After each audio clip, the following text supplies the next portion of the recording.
The first thing I'm going to do is cut a length of yarn. I find that cutting the yarn about twice the length of the seam I want to make with sewn joins is usually sufficient.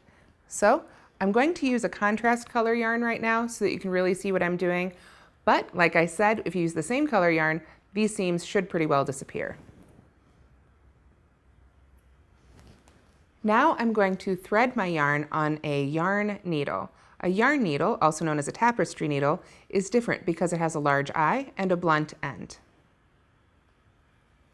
To thread a yarn needle, I find it easiest to fold over the end of the yarn first before I insert it in the eye. Now let's use the whip stitch to join two squares together.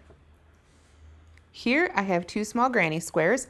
This could be any pair of motifs though. In fact, if you wanted to, you could even mix them up and be joining a couple of different ones together. However, it's easiest, especially at the beginning, if you're joining squares or shapes that have the same number of stitches along each side. Just makes it a little bit easier to know that you're always in the right spot. What I'm going to do for the whip stitch is I'm going to find the stitch at the corner, the first one that I want to join in my first square.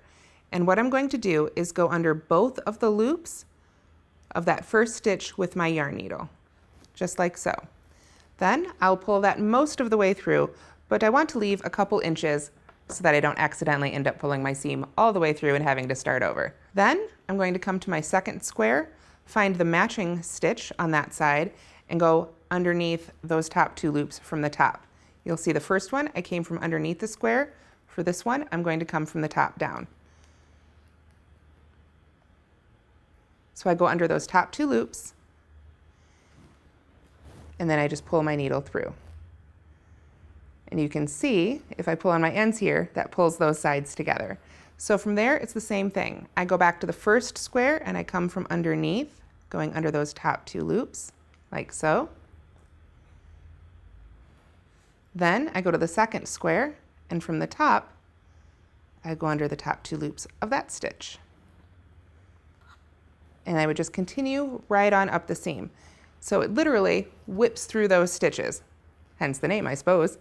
And if we pull our ends together, you can see how it pulls together, and we just get those little dashes where we've sewn together. Let's do one more set of stitches together.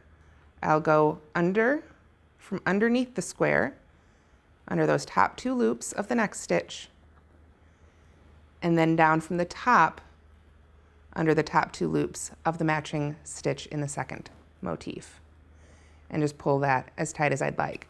Now I will say, when you're working the whip stitch, you don't want to pull these stitches too tight. It can cause your motifs to pucker together a little bit, so it's okay to leave them a little loose at first and just play with the tension that you put in your stitches themselves as you work.